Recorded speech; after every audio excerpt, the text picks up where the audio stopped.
10వ తరగతి పరీక్షల నేపథ్యంలో ఒంగోలు మార్కాపురం జిల్లాల సాంఘిక సంక్షేమ వసతి గృహాల విద్యార్థులతో మంత్రి డోలా బాల వీరాంజనేయ స్వామి వీడియో కాన్ఫరెన్స్ నిర్వహించారు. పరీక్షల పట్ల భయం పోగొట్టేలా విద్యార్థుల్లో ధైర్యం నింపారు. ఒత్తిడి గురికాకుండా ప్రశాంతంగా పరీక్షలు రాయాలని విద్యార్థులకు సూచించారు. పరీక్షల సమయంలో విద్యార్థుల ఆరోగ్యంపై వార్డెన్లు ప్రత్యేక శ్రద్ధ పెట్టాలని ఆదేశించారు. విద్యార్థులు కొద్దిపాటి అనారోగ్యానికి గురైనా నిర్లక్ష్యం చేయకుండా వైద్యం అందించాలన్నారు. పేద విద్యార్థులకు కూటమి ప్రభుత్వం అన్ని సౌకర్యాలు కల్పించి ప్రోత్సహిస్తోందని తెలిపారు. పేద పిల్లలు సమాజంలో ఉన్నత స్థాయికి ఎదగాలన్నదే సీఎం చంద్రబాబు లక్ష్యమని మంత్రి పేర్కొన్నారు.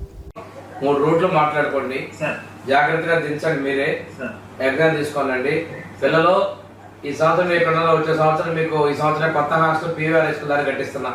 మీ జూనియర్స్ ఉన్నారు కదా, వాళ్ళందరికీ కూడా ఆల్ ది బెస్ట్. ఎగ్జామ్ బాగా రాయండి. All the best. నెక్స్ట్ ఆనందనూరు మండలంలో ముప్పాళ్ళలో 35 మంది పిల్లలు ఉన్నారు. వాళ్ళకి ఎగ్జామ్ బస్సు కావాలంటే ఆర్టీసీ వాళ్ళతో మాట్లాడితే బస్సు పెడతారు ఎగ్జామ్కి. అలాగా మన పిల్లలు ఎక్కడన్నా ఎక్కువ మంది ఉండి ఎగ్జామ్ సెంటర్కి వెళ్ళాలంటే ఆర్టీసీ డిపో వాళ్ళతో మాట్లాడండి. ఎగ్జామ్ సెంటర్కి బస్సు అరేంజ్ చేస్తారు. ఇవన్నీ కూడా మీ డీడీ గారి దృష్టి తీసుకోండి. అవసరమైతే నేనైనా కానీ అధికారులతో మాట్లాడి మీరు ఉన్నారు.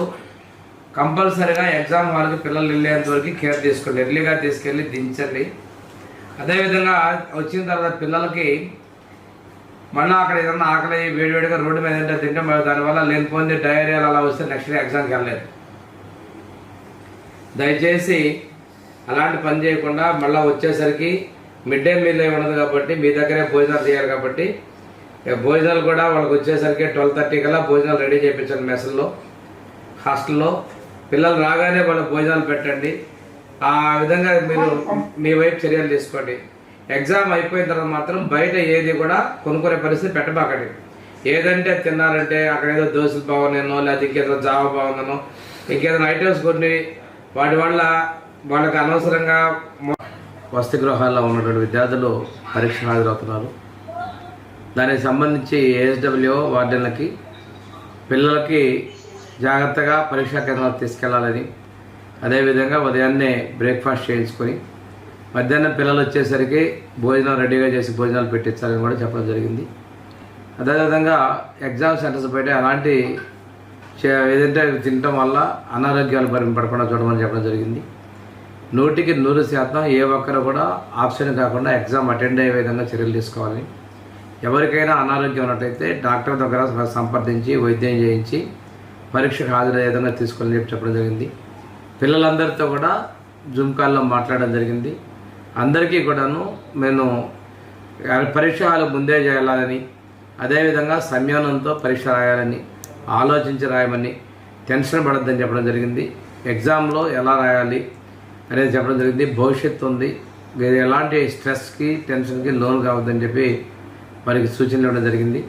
అందరి పిల్లలతో కూడా విడివిడిగా మనం విష్ చేయడం జరిగిందండి.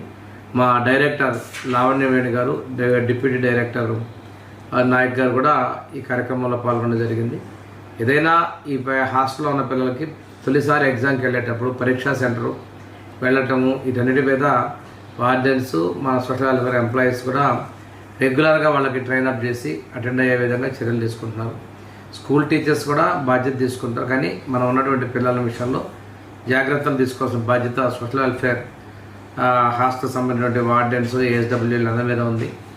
దీంతోపాటు ప్రతి ఒక్క విద్యార్థి హాజరు అనేది, దాంతోపాటు పరీక్ష పాస్ అవ్వటం, భవిష్యత్తులో వారి ఇంకొక ఉన్నత చదువులు చదవాలనేది మా ఆకాంక్ష. ముఖ్యమంత్రి గారి ఆలోచన.